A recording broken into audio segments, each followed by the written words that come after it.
cabdi ibraahin cabduble oo loo gararog yahay mujaahid la meerayso oo ay dhowaan xabsiga u taxaabeen ciidamada booliiska ee Soomaaliland kadib markii uu dhaliil u soo jeediyay madaxweynaha Soomaaliland mudane Muuse Biixi Cabdi ayaa wuxuu xorriyadiisii dib u helay kadib mujaahidka oo xaflad soo dhaweyn loogu sameeyay magaalada Hargeysa kadib markii uu xabsiga ka soo baxay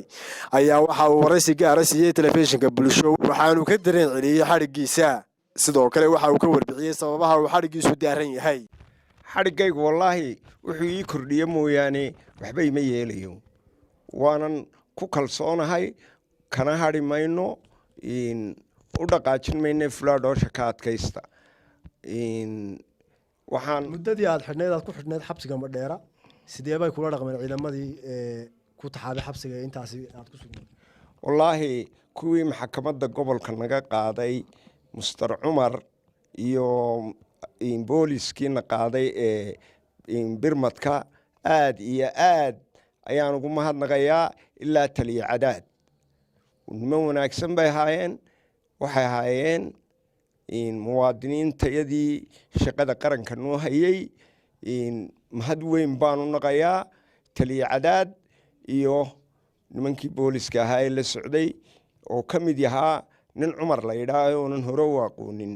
oo qosol badnaa oo si habiyan ugu geeyay Madheera laakiin hadda waxa tiri taliyaha laftiisa uu ila yar meeraystay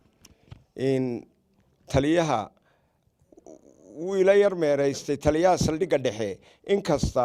oo aanu mahadnaqayo oonu iga soo saaray halkii qarmuunayde ay ku xidhnaayeen tuugta iyo maadharradu uu iga soo saaray markii uu xaaladayda ogaaday inaan ahay nin macaan leh markaa isaga taliyaha inkastuu yidhi ha hadlin oo dee ila meerayso yaa ugu yidhi ila meerayso hoy waxaa leh siyaasaddaa leh adayga waan u mahadnaqayaa kelmad baad erey bixin baad samaysay saameyn weyn yeelatay oo la magac baxday ila meerayso ma islahayd kelmaddu saameynta intaa leeg bay yeelanaysaa maxaa ise ku timi kelmadda ila meerayso waxaan ka hoos qaaday nin la yidhaa maxamed cabdi muuse caburiye oo maalin nin ka damintay yidhi ma keenay lacagtii oy qoladii kalena yidhaahdeen wuu keenay inkastuu shaadhmadoobeeyey ayuu maxamed cabdi muuse yidhi waa ila meeraysaa 5 sano ka hor ayaan ereygaa guntay dabeedna dalkayga iyo dadkayga wanaagga jecel ayaan uga faa'iideeyay marka madaxweynaha qaranka mudane Muuse Biixi Cabdi oo kelmadaasi aad u soo qaadatay oo ku soo caan baxday maxaad ugu nisbaysay isaga marka kelmadda ila meerayso waxaan ugu nisbeeyay markay xaaladiisu noqotay ila meerayso aniga community ka horeynaya ciidamadiina daba maraya waa political science waa erey sharciga waafaqsan in uu madaxweynuhu jamhuuriyadda Soomaaliland ka turjubo rabitaanka yaga ma aha inuu isagu iska fushado waa inuu rabitaanka yaga ka turjubaa waxaanan leeyahay mudane madaxweyne kumaan caayeen kumanaan cadaabeyn waan ku tilmaamayay mujaahidiin baynu wada ahayn la xajeclayga ka haysay waan ku tilmaamayay haddaad sa garan weydayood xidhay dee ila meeraysadii un baatay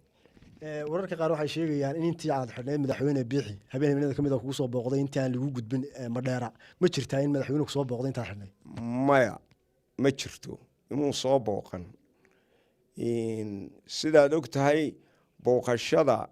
aniga waa la ii soo daynayay laakiin qoladii kale xidhnayd looma soo daynayn ilaa ay waraaqa soo qaateen shalayto imika waa lagu xidhay waa markii ugu horeysay saad ii sheegtay arrin siyaasi ah lagu xidho arrintii lagu xidhay ma ka noqonaysaa mise wali waad ku saafaysanaysaa markii uu horeysay maaha Muuse Biixi markuu wasiirka arrimaha gudaha ahaa ee dagaalkii sokeeyaha wuu i xidhay waxaanu igu eedeeyey hawlaanan ku jirin oo igu yidhi waa Malaysia bil baan xidhnaa on political science u xidhnaa waxaanan qol kula jiray maxamed faarax jira Allah u naxariiste iyo Dr. Cismaan Badmaax oo ayaan la xidhnaa xarig wax maanta igu horeysay maaha waxaan dalkayga xabad baan ugu soo bareeray in aan xuquuqdiisa inaan helo xuquuqdayda xadhigna uga baqan maayo inkastoonu kala xusbi ahayn oonu shiish iyo khaaq kala ahayn may jirin halgan mooyaane waxana fahoo noo dhexeeyey oo dhaafsiisan dee labadaa garab ee sanam ahayd ugu dambeyntii kelmadaadii ila meereyso waxay noqotay kelmad dacaayada oo waxa weeyaan aada loogu dacaayadiyey haddii jaraale madaxweynaha qaranka ma is leedahay kelmadda aad keentay madaxweynaha qaranka lagu dacaayadinayo mar walba ee saameynta intaa leeg yeelatay ya waa mid gef ku ah madaxweynaha maya dalku ila meereyso ku jira commissionka dooni mayno diidnay yeelay haddii baydankeeda leeyay kanaan qasab ku gelinayaa waxaanu ka hadlaynay ina riya raac inaanu qasab ku gelinin waanu iska marsaday intuuna xidhxidhay laakiin waxaanu uga dhaqaaqayno oonu uga tegayno ma aha ha ku abshiro gudoomiyaha gobolka aad iyo aad ayaad mahadsantahay gudoomiyaha gobolka ee xusbiga mucaaradka ee wadani aad baan kuu soo dhaweynaynaa bal ka war aragtidaada ku aadan in maanta uu soo baxay xubnihii ka xidhnaa xusbiga wadani iyo sidoo kale mujaahid ila meereyso bismillahi raxmaani raxiim aad iyo aad baa u mahadsantihi bulsha t v runtii haddaan ka warramo dareenkayga iyo dareenka gobolka muxuu ahaa marwada jeex iminkaanu ka nimi soo dhoweyntii aan u samaynay xogayihii guud ee xisbiga iyo afhayeenka xisbiga iyo mujaahid cabdi ibraahim cabdille mujaahid ila meereyso runtii marka horeba xadhigoodu xaqdarru ahaa markaa moral support anagoo u samaynaynaa caawa ka habaan ku soo dhoweynay runtii annaga iyo taageerayaashii ugu faraha badnaa ee gobolka marwada jeex marka horeba waanu dhaleecaynayna xadhigooda iminkadana waanu dhaleecaynayna waxaanu leenahay madaxweyne waddankan ood u soo dagaalantay waanu kuu qirsannahay laakiin waxaan ku xidhayaa muxuu ahaa rayigii oo dastuurku inoo dhigay muxuu ahaa jamhuuriyadda somalilan in ra'iisul qowlka la hadlo erey baan u xidhayaa ila meereyso mujaahid cabdi arrintaa madaxweyne waan kugu dhaliilaynaa waxaan kaloo kugu dhaliilaynaa weli may dhicin dee inta jamhuuriyadda somalilan jirtay xogeeye guud oo xisbi iyo afhayeen xisbi in la xidho runtii waxaanu leenahay arrintaasi waxay ahayd khalad weyn bay ahayd arrintaasina runtii waxaan u aaminsannahay haddaanu xisbiga wadani nahay madaxweyne siyaad bare waxaad samaysay muu samayn nin waxaan ku uri xidhan maxbuus nin kaloo soo booqda inaad xidhid runtii arrin aad iyo aad adduunyadina ay la yaabtay sumcaddii yareedaynu iibinaynay dimuqraadiyaddii macaa madaxweyne waad ku ciyaartay markaa runtii xadhigga mas-uuliyiinta xisbiga iyo mujaahid cabdi oo iminkana muxuu haysnaa xisbiga ka mid a intaba waan cambaaraynayna cabdiqani xuseen abukar cabdiqani beelood bulsha t v